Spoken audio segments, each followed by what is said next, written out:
all getting recorded. Perfect. Hopefully we'll be able to answer as many questions as possible. We'll repeat a few things over and over again as people are coming in, and then we'll get started. But if you're not familiar with Anna and myself and why we're hosting this today, and I'm sure everybody knows Marie, hopefully for good reasons, right, Marie? I hope. My sisters aren't here, are they? So, you know, Anna is the chair and I'm the co-chair of the managers committee. And basically what we try to do is help all the different real estate companies in the Monmouth and Ocean Board of Realtors and help elevate their business and their professionalism and just let them know what's available to them at all times. So we thought it'd be a really great way to discuss some of the things that are happening every day recently in our business and do a Q&A. So mostly we're going to be monitoring this and having the other managers from other companies tell us some of their best practices and how they get through this crazy real estate time. Sounds good. So I guess we could jump in and get started. I see Dawn promised some people some hand sanitizer if they came to this today. So good job. I did. I'm not even reading the comments because if I have some agents on from my office, I'm sure they're going to be saying some funny things. So I probably will I will just glance at the comments occasionally. But just know, guys, this is a presentation to try to help your business. And by all means, we're not giving legal advice. Certainly, Marie will have some important legal stuff from the board when she's talking about clear cooperation and coming soon. But other than that, these are just practices that different managers and companies use throughout their business. And by all means, you need to talk to your broker if you're a realtor and find out what your company's practice and what they do. So I guess we can get started. Yeah, so with that, for those of you who don't know me, my name is Anna Garifine. I'm a broker owner at Remax Synergy in Long Branch. And I am joined here with my co-chair of the managers committee, Dawn Morrow from Coldwell Banker. Hi, Dawn. Hello. And Marie McAndrew is here with us, who is the director of MLS at MORR. So we're going to get started with Marie today, just asking her some questions and having her go over the new clear cooperation policy and the coming soon status. So good morning, Marie. Good morning, Anna. Thank you. Thank you for joining us today. So let's get started with what is clear cooperation and why exactly did we adopt it? Okay. The first thing I'm going to do today is I'm going to read the clear cooperation policy. The clear cooperation policy 8.0 was mandated by NAR for all association-owned MLS. It was put into effect by the Monmouth Ocean Regional Realtors on April 1st of 2020. This policy is a NAR Board of Director approved mandate that requires listings to be submitted to the MLS for cooperation with other broker participants within 1 business day of public marketing. So why was this implemented? Well, NAR has received requests from brokers for years asking that they implement a policy that was brokered, that they would cooperate, and it was also for the consumer. Why do we at MORR have to follow the mandates of NAR? Well, one of the reasons is that our errors and omission insurance for the board, we go through NAR for that. Also, when we implement any type of new rules or policy, we go through NAR, and that's how it's done within our board. So that is why we, as an association-owned MLS, has to follow the mandates that come down from NAR. How this has changed with us is that office exclusives now cannot be marketed. Prior to the implementation of this policy, MORR did not dictate how listings were advertised, whether it was an office exclusive or not. But due to this change, you can no longer advertise in any shape or form an office exclusive listing. And I want to mention this. It is not who advertises it. It is that it cannot be advertised. So this rule is also going to apply to your owners. And that's something that as an agent, broker, you are required to educate your owners regarding the policy that you have to follow. So tell us a little bit more about what things you can and cannot do with these office exclusive listings now, and what's allowed and what's not allowed. Okay, so an office exclusive, the policy as far as only having it within your office or the office is owned by the same broker has not changed. But what has changed is you cannot put a sign on the property. No form of social media. You cannot send out an email blast. You cannot send out mailers. Anything related to something that the public can see is not allowed. If you belong to a broker group that you share listings with, you are not allowed to share it with them either. And the whole thing is, once the listing has been shown, and it doesn't matter who shows it, it's required to be put into the MLS as a regular listing distributed for all agents to show. So once the listing is shown by an outside broker, not somebody within your own office, once it's shown by another broker. Once it's been shown by anyone. And that's why it's very important that agents have to educate their owners. They cannot be showing, advertising, once it's advertised, whether the owner puts something out on social media, on their Facebook, or they put a sign out front, the realtor is responsible. And it must be submitted into MLS to cooperate with all other agents. It's all about marketing, and it is no longer allowed as far as office exclusives are concerned. Okay. So we got that. No more signs on office exclusives. No marketing it to the public, all that stuff. So a little bit of a change from what people were used to. I know people were used to putting it on third-party websites and things like that. So no more of that. No more of that. But the rules as far as office exclusive paperwork has not changed. You are still required to send in office exclusive paperwork. The waiver, the listing agreement, and the MLS printout must be sent to compliance.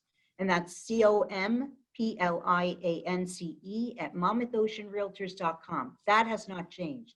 What has changed is you have 1 business day. It used to be 48 hours. You have 1 business day to submit that listing into the system as an office exclusive, which has always been required, that it must be entered. It's always been required that you send paperwork, but now the time has changed.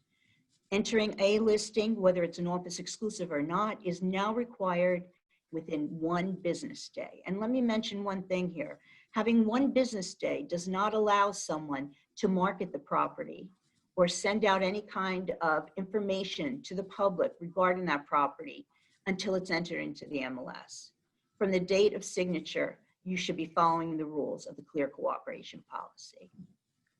Everybody should check with their office, their broker, or their manager and find out what the policy is as far as who's sending that paperwork into compliance, whether it's you, the agent, or maybe you have a processor that sends it all in.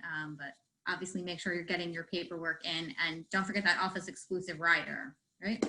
Absolutely. And please make sure it's completely filled out. That's very important. It must have a start date and an end date, and make sure that start date on the waiver is the same start date as the listing agreement. The waiver is a waiver. It is not the listing agreement. So the start date on the listing agreement should be the start date of the signature. The only date that may vary is the expiration date, because there may be a difference from the term of the listing as opposed to the office exclusive period. Very good. So I think that gives us a better understanding of how things have changed with office exclusives and the new Clear Cooperation Policy. Let's talk about this new coming soon status that we have. Wait, one question, Anna, before you go on to coming soon, I just think somebody might have is, who can you tell about the office exclusive? You can tell your clients that you've had. You can share it with people within your office or your company, but you cannot be going outside of that. So if Anna has 3 RE/MAX offices in different towns, she can share it with all 3 RE/MAX offices. However, those agents in those offices are also restricted from sending and marketing the house unless they have an individual client that they want to send it to. Absolutely. So it doesn't restrict you from that. It's the offices that are under the broker. The broker is ultimately responsible for all the offices, and anything that transpires in one should apply to all of them. And therefore, you can, If you have a client that's interested, but you also, as an agent in the office, aside from the listing agent, you're required to follow these rules. So I think one important thing that Dawn mentioned here too is when we're doing an office exclusive and you see that as another agent in the office, maybe you're not the listing agent, but you're seeing it as somebody in, whether it's another office under the same broker or within that office, you have to make sure that the other agents in your office are not sharing that as well, because that becomes a violation for you, the listing agent, and your broker if someone else in your office is publicly sharing that. So Absolutely. And the violations now, that's something else. The violations are beginning with the violation of a clear cooperation or coming soon policy. Violations, once you've been warned, go out as a $1,000 fine to the agent and to the broker. Most fines now, aside from a stale under contract, will be issued for not just the agent, but for the broker also. That is something that's been updated within MORR rules. All right. So I'm getting some questions in our chat and in our Q&A about how does the client benefit from an office exclusive, or why would somebody even want to take an office exclusive? Well, an office exclusive is still a viable business practice. The only difference is, prior to this mandate coming down from NAR, office exclusives were used by some agents as a period to prepare a home for showing. Or maybe somebody was going on vacation and they said to you, you know what, I don't want anyone in my home for 2 weeks while I'm away. It's changed now in the respect that coming soon listings have kind of taken that over. You would use an office exclusive in the case where maybe it's a public figure, or maybe there's a security issue, or possibly something to do with a divorce situation where one spouse is cooperating and the other isn't. It all depends on the circumstance. But I think once you understand the coming soon policy, you'll see that that now will be used for a time period where agent can be rest assured that you are covered to prepare a home for start showing. Perfect. So let's talk about the coming soon status then. What can you tell us about why this was added? Okay. The coming soon was something that other MLSs in our area have been using, and it was something the board wanted to implement, give our agents all the tools they need to be able to sell properties and list properties. So what happened was they implemented a coming soon, and the coming soon is a listing that is not available to be shown. And I'm going to repeat myself a couple of times here. As a office exclusive cannot be marketed, a coming soon cannot be shown. Again, an office exclusive cannot be marketed by anyone. The same situation applies to a coming soon. It is not just the agent that cannot show it. You have to educate your owner. They cannot show the property. It does not matter who it is. So what it is, it's a time period, and it's restricted to 30 calendar days. If you remember, I mentioned a moment ago that you have one business day to submit listings, and a business day does not include weekends, and it doesn't include holidays. But calendar day, which is what applies to coming soon listings, does apply to weekends and does apply to holidays. With the coming soon, you can only have it for a 30-day calendar day period. It cannot be extended after that 30-day period. It cannot be entered as an office exclusive once that 30-day period has passed, nor can it be entered again as a coming soon. That 30 days is the limit on what a coming soon listing can be. But coming soons you can advertise. Coming soons go out to the internet through IDX. You can put signs on it. You can do social media. And it's a good thing for agents. One of the reasons why it's used now is that if you have a property where your client says to you, you know what, I'm going to sign the listing agreement, but I need a couple of weeks. I want to clean out my basement. I want to straighten up, or whatever the circumstance may be. It gives you the assurance where some agents were questioning prior to this whether they would be covered when they signed a listing agreement until the start date of when it would be shown. But that's been cleared up for us also. An agent is covered from the date of signature. So that should put your mind at ease. So when you invest money and time in preparing a home for marketing, you will be covered and compensated if that home should sell.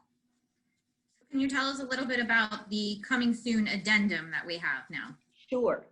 Now, as I mentioned before about the listing agreement and the waiver, something that's very important to remember is that when you do the paperwork for a coming soon, it is required that you have a coming soon addendum signed. The important thing to remember again is the start date on the listing agreement should be the same date as signature. The start showing date is the date you would put on the addendum. I'm going to show you a moment on the screen because this is very important. Some agents get confused with that. What they've been doing is they've been putting the listing in, and the start date on the listing within the system, they've put as the start showing date. I don't know if everybody's aware of this, but this system allows you to post date a listing in the respect if you have a listing that's going to expire and you've discussed it with your client and they chose not to extend it, they want a new listing, and they want it to go out with 0 days on the market, fresh on the hot sheet, new MLS number. This system allows you to post date that listing. So for example, if your listing was going to expire on November 30th, the system allows you to input that listing with a start date on December 1st, completely. Any documents, virtual tours, any pictures, anything you want. And what the system will do for you, after the listing expires on midnight at 1 o'clock in the morning, because there's an hour difference between us and Flex in North Dakota, the system will then submit it for you. So you don't have to be alarmed if your listing is going to expire and you don't have to get up in the middle of the night to submit it. So you make sure nobody's pouncing on expired listings and your client shouldn't be getting those phone calls. So it's a great thing.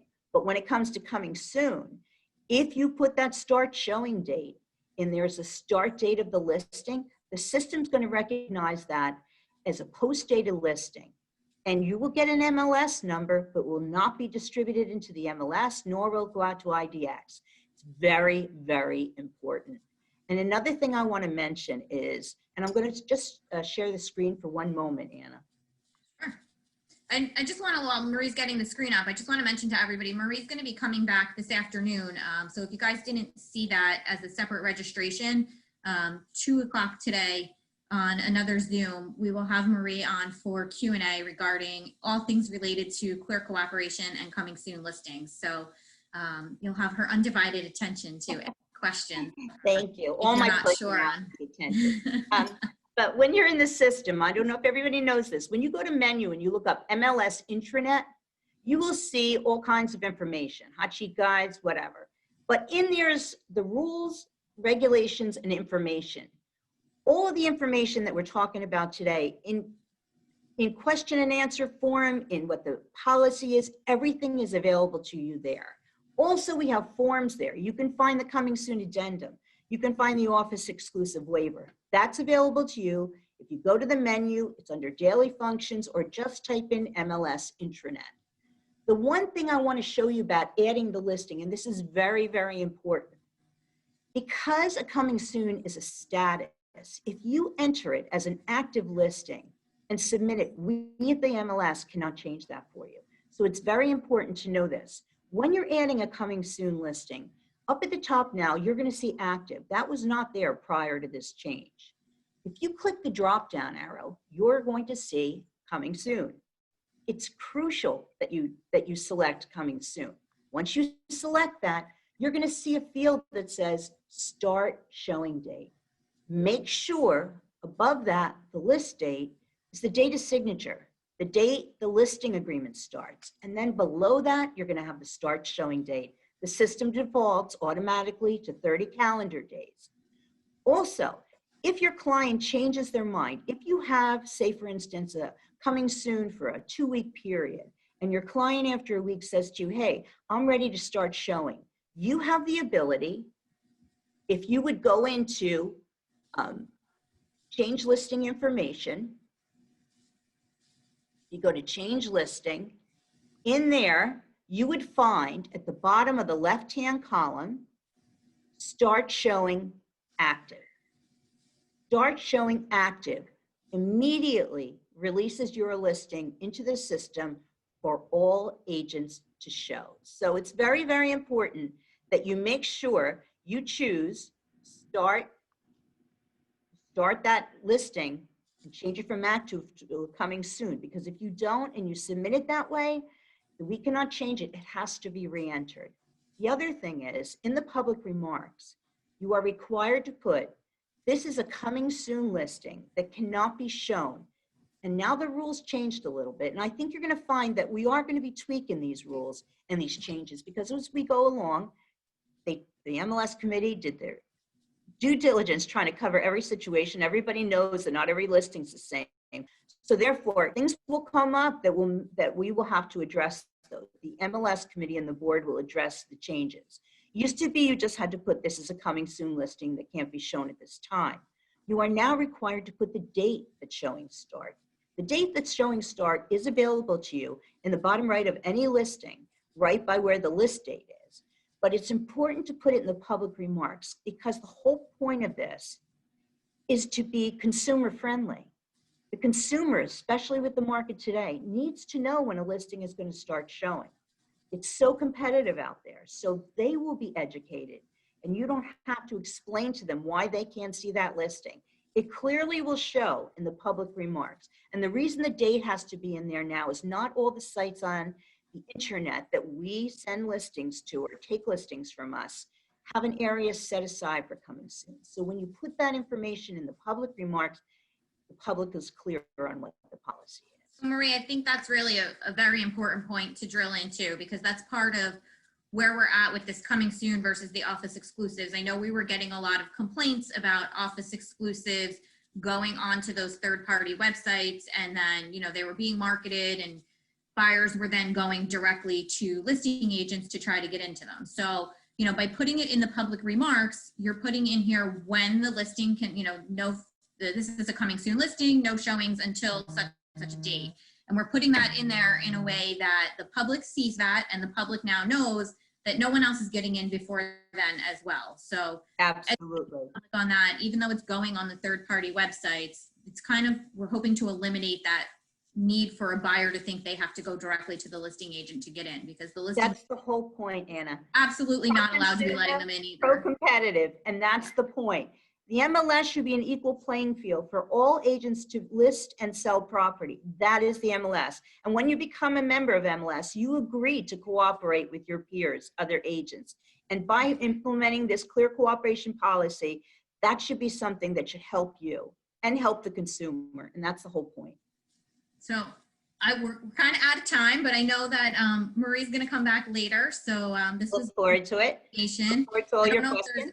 Any other quick things that anybody wants to ask or add, but one thing I wanted to mention though that we didn't touch on is as far as a sign goes on a coming soon and what's allowed for signage on a coming soon. So, you know what, the MORR does not tell you what you can put on a sign. We have never told you that. So you should, I mean, don't say should. We don't tell you what to put on there, but you can put a coming soon on there. I mean, that is something that you can do. But we don't ever. Unlike an office exclusive, you can still have a sign on a coming soon. On an office exclusive. Yes, and I'll say it one more time, because I think it helps when you think of it in this terms. Office exclusives cannot be marketed, and coming soons can't be shown. So you can show those office exclusives, but don't market it, and you can market those coming soons, but don't show. Perfect way to explain it. So. Thank you so much, Marie. Thank you so much. Great information as always. Forward to seeing you this afternoon. And don't forget, if you have any questions that were not answered, because I know those two subjects were such an important topic, submit your questions. Not only will we address them on the afternoon, but the afternoon session will be recorded as well. So if you're not for any reason able to see it, it will be sent out to all the managers. Thank you. Thank you again, everyone. See you later. I'm just looking, wait 1 second, Marie, because I see a couple questions here. I just want to see if there's anything.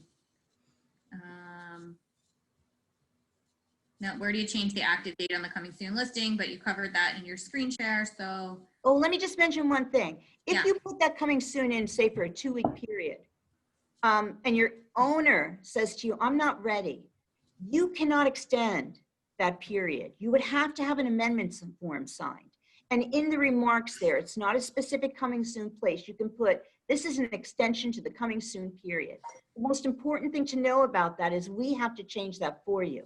So make sure you get that to us, because that listing will be submitted when that time frame is up for that coming soon period. So it's crucial that you get it to us so we can extend it for you. So then I just have one more quick question on here.